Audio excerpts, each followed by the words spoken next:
Hello YouTube. In this video we're going to be talking about cylinder boring, cylinder honing, and possibly even cylinder sleeving. Actually we will be talking about cylinder sleeving. In this particular block we did 8 sleeves in this block, not because it was cracked and not because there was anything wrong with the bore size even. We were going to overbore it anyway. We'll talk about that. We fixed them because it sat for a long time and they were pitted. So right about here somewhere I'll be showing you the pitted cylinders. If we try to bore out this block and for some reason this block's been sitting around, flatheads will have this a lot. They're pitted from having water in the cylinder, condensation.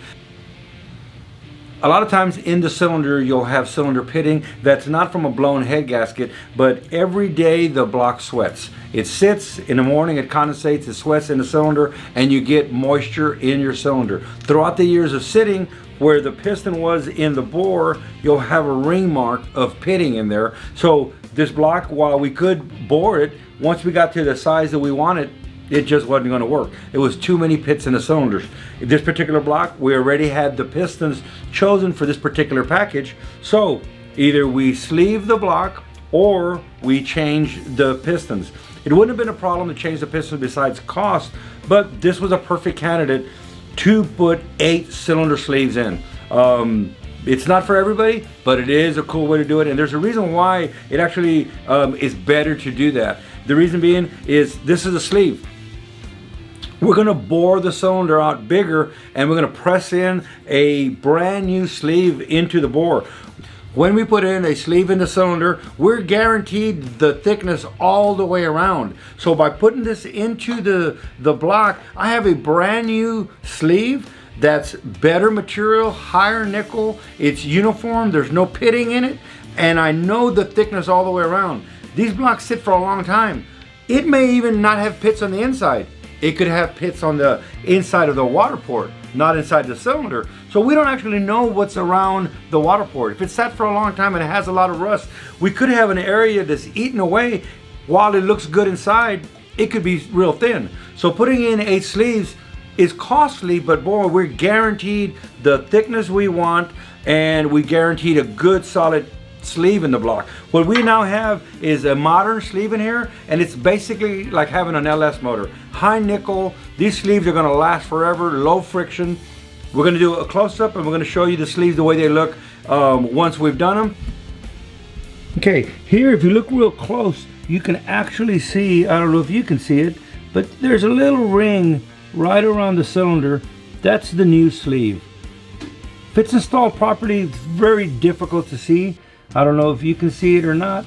It is very difficult, but there is 8 sleeves in this block. Like I said, if it's installed properly, you probably won't even see them. Then we're going to take you in the back and we're going to show you how it's done. Taking you in the back again. Okay, we're in the back of the shop now and we're going to be discussing sleeving in particular. Alright, some flatheads have real thin sleeves from the factory. I believe only 1 year, unless they were Canadian built. Ford had an idea that having a interchangeable sleeve that could be done at the dealer and you could have your vehicle back in a day and have 8 new sleeves. It was a great idea. It didn't really pan out too well. You needed a special tool to install them. It's a real thin sleeve that goes into the cylinder. It's already bored. It has a bevel on the top. There was a special tool.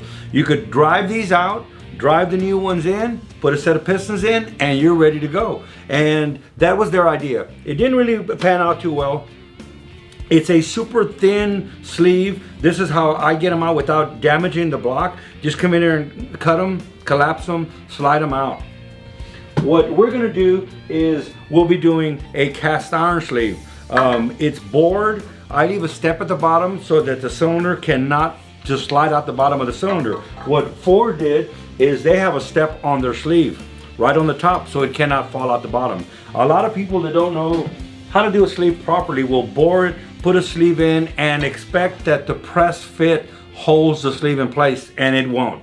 If you put enough press fit in there, it possibly could. The problem is when you start expanding the block that hard, pressing in a sleeve with more pressure than you need, you end up cracking the block. So the best procedure to do a sleeve in, the proper way to do it, is when you're boring it on the boring bar like we showed you earlier, is stop at the bottom.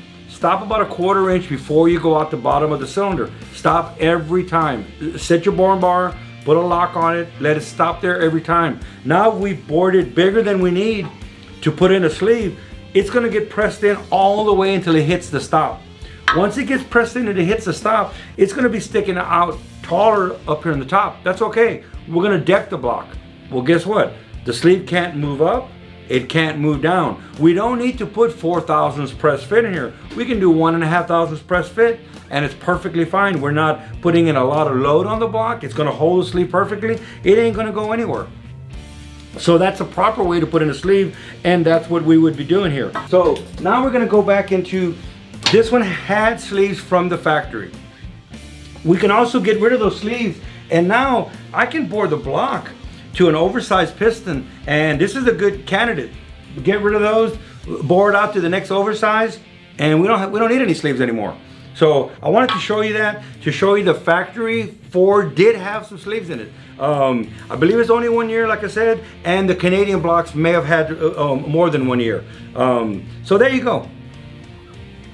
Okay, I hope this gave you some insight of what boring is, what honing is, what sleeving is. Not showing you how to do it, just showing you what the processes are, so hopefully you'll understand them. Like I said, this one had sleeves in it. We've taken those out, and we're gonna go ahead and just bore it and hone it and not have to worry about sleeves at all. All right, some people may have not realized that Ford did come out with sleeves from the factory. Thanks for watching. Let's go back up to the front of the shop where it's a lot cooler.